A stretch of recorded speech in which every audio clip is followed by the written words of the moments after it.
Goliath par la stratégie. Alléluia. Tu dois apprendre à faire ça. Tu dois grandir dans le Seigneur. Tu dois pousser. Tu ne dois pas avoir peur. Voilà. C'est ça. C'est ça. Au lieu de prendre l'épée était trop lourde. L'armure de Saul était trop lourde. Il dit non, je ferai avec mes petites pierres. Parce que je sais où l'onction de Dieu va me donner de viser. Tu vois, c'est la stratégie. Il a pu dire non, l'épée est plus tranchante. Non, il est plus grand que moi. Ici, il marche sur moi, il va m'écraser avec son pied. Je vais prendre avec des pierres. L'Esprit lui a dit, fais la stratégie. Pourtant, il avait battu l'ours et le lion. Il pouvait dire, je vais le battre de la même manière. Dieu dit non, tu vas faire autrement. Voilà pourquoi il faut toujours suivre l'Esprit, comment ça fonctionne. Par la stratégie, il a battu Goliath. Donc il faut être un stratège. Parce que tu sais que l'ennemi a beaucoup de stratégies pour te détruire. Amen. Donc tu dois apprendre à parler au Seigneur. Dis Seigneur, fais-moi grâce. Et tends ta main. Tu dois apprendre à élever tes mains. Dis Seigneur, fais-moi grâce. Fais-moi grâce. J'ai encore beaucoup de choses à faire sur cette terre. Je garde mon intégrité physique, Seigneur. Je ne suis pas meilleur que l'autre. J'aurais pu déjà être estropié dans un fauteuil roulant, Seigneur. Mais fais-moi grâce parce que je veux travailler pour toi. Amen ou pas amen. Il faut être violent, il faut savoir ce que tu veux. La vie, c'est pas seulement remplir le ventre, gloutonner, avoir l'argent, acheter, manger. La vie aussi, c'est de pouvoir bâtir et produire des choses pour la gloire du Seigneur. Amen. Voilà. Que les gens voient et disent ça, c'est un chrétien qui a fait ça. Et qu'on respecte Dieu par rapport à ta façon de faire. C'est ça. C'est ça.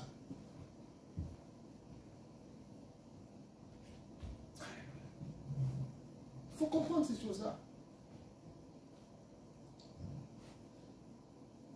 Nous avons lutté contre les princes de ce monde de ténèbres, contre les esprits méchants dans les lieux célestes. Prince de ténèbres, esprit méchant dans les lieux célestes. Donc, on te dit que l'esprit est méchant. On te dit que les princes sont dans les ténèbres, ils sont méchants. Et toi, tu ne veux pas être puissant.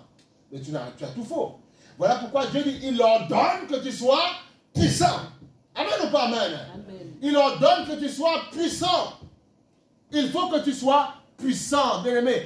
On est fatigué, on voit tellement, on prie, on jeûne, mais quand tu vois les vies, c'est compliqué. Les gens manquent de foi. Donc, il faut augmenter le taux de foi. Il faut prier sans... On n'a pas le choix. Ok, amen ou pas amen? Il faut gagner ta vie, aller bosser, travailler, gagner ton argent, marcher par la foi. Et là, Dieu se manifeste. On n'a pas le choix. Arrêtons de nous tromper avec du mascara. On vient à l'église, on prie, on jeûne, on dit on est fort en Jésus-Christ et on est les premiers à pleurer. Non, on doit être solide. Même si parfois la peur peut s'emparer de nous. Mais à un moment donné, on a dit Seigneur, je n'ai pas envie d'être une honte pour ton royaume. Donne-moi d'être courageux et courageuse. Et demande-moi d'ouvrir ma bouche. Et quand j'ai mal, de prier avec autorité. Il faut que tu exerces ta bouche quand même. Il faut qu'avant que tu partes de cette terre, tu comprennes qu'on t'a dit qu'avec ta bouche, tu peux ordonner au diable de dégager. Alléluia.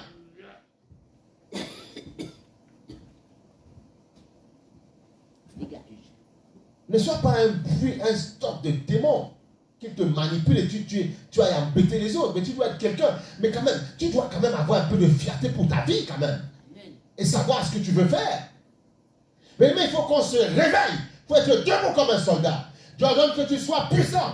Donc même si tu ne peux pas croire en Dieu, c'est ton droit. Mais Dieu te dit, voilà ce qui se passe dans ce monde. Même quand vous dormez, c'est l'activité spirituelle qui est en marche. C'est pour vous démontrer que vous êtes des esprits. Ok? Quand tu dors, on dit que le sommeil, c'est le petit frère de la mort. Tu dors, tu n'es pas mort, mais tu es dans un autre monde, un autre univers. Dans le monde de l'esprit. Mais que tu le veuilles ou non, ce sont des réalités. Aujourd'hui, même à la télé, ils n'ont plus peur de dire certaines choses pour protéger les enfants, pour qu'ils ne fassent pas de bêtises et tout ça. Alors nous, à l'église, on va se cacher uniquement à dire Alléluia, Jésus est Seigneur, et pas dire certaines vérités. On doit vous dire certaines vérités. Qu'est-ce que vous croyez? Donc, on a compris que si nous sommes des esprits, ça veut dire que chaque esprit transporte quelque chose. Ok? Amen. Parfois, il transporte toute son éducation qu'il a eue, un être humain. Voilà pourquoi même quand on se met avec quelqu'un, on doit bien comprendre, on doit aussi examiner, savoir, poser... Voilà pourquoi Dieu avait institué pour quelqu'un qui veut se marier des fiançailles au début.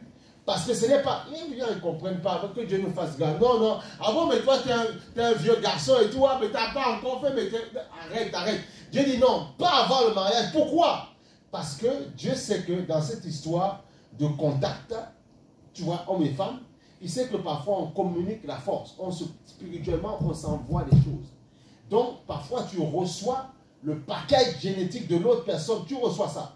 Voilà pourquoi on se trouve dans des cas où parfois, après ça se brise, non, ils ne sont plus ensemble, ils sont tout jeunes, ils sont ensemble, après ils se brisent, et après l'autre veut se marier avec une autre personne. Sauf que tu oublies que dans ta jeunesse, comme tu as eu plusieurs rapports, tu as ramené un capital génétique à la maison. Et voilà pourquoi il y en a des hommes ou des femmes qui sont immatures et tout ça, et après ils commettent l'irréparable, on se demande pourquoi. C'est parce qu'au fond de lui, il a cette marque qui a été mise en lui.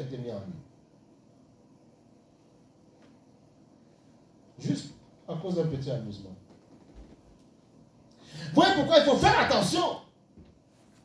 Quand Dieu parle, Dieu enseigne. Voilà pourquoi Dieu doit revêtir les pasteurs dans cette dernière génération. Pour bien enseigner ça correctement. Voilà. Dire aux gens, tu as le droit d'avoir des amis. Et des amis, il n'y a pas de problème. Mais il y a certaines choses, attendez le temps du Seigneur. Pourquoi? Parce qu'il y a un transfert d'onction. C'est ça qu'on doit dire. Alléluia. Tu me donnes ta force, je te donne ma force. Ou tu me donnes tes malédictions, je te donne mes malédictions. C'est très sérieux. Et quand Dieu scelle ça par les liens du mariage, lui-même, j'ai béni. Le diable ne peut pas rentrer. Amen ou pas amen? On se comprend bien. Il faut bien comprendre français, hein, ce que je dis. Et c'est pour vous expliquer certaines réalités. Il faut comprendre les réalités. Amen. Il faut comprendre. Il faut que dans cette dernière génération, il faut que les pasteurs, il faut prêcher ces réalités avec force et puissance. Et que les gens comprennent qu'on ne les interdit rien, mais on veut plutôt les protéger. On n'est pas une église ici où on dit fais pas ci, fais pas ça, fais pas ci, fais pas ci. Pourquoi? Explique-moi pourquoi on ne fait pas. J'ai envie de comprendre, le pasteur. Enseigne-moi, dis-moi pourquoi on ne fait pas. Voilà. Et là, on t'explique. Et oui, c'est très sérieux, c'est très sérieux.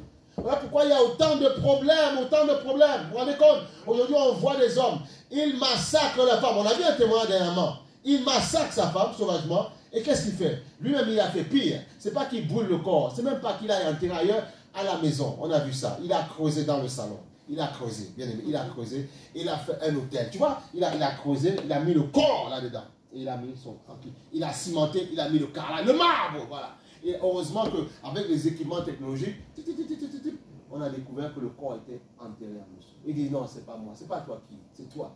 Tu vois. En France, tu vois, voilà où on en est. À cause de personnes immatures qui sont rentrées dans le mariage ou bien dans les unions quand ils n'étaient pas prêts. Ou parce qu'il y a des problèmes, des liens générationnels.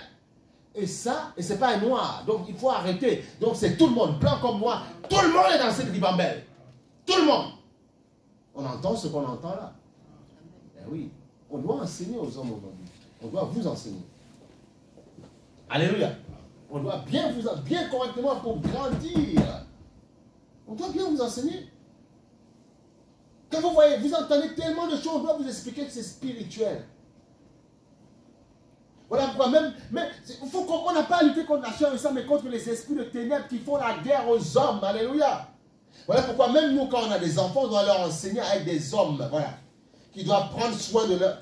La femme travaille, mais l'homme doit savoir que son rôle, c'est ramener à manger à la maison. Son rôle, c'est être un chef. Voilà, c'est ça. Il ne doit pas être à la solde, dormir à la maison, ne rien faire. Non! Il doit bosser. On voit, maintenant, on nous explique au fur et à mesure qu'on creuse. Pendant qu'on est en train d'expliquer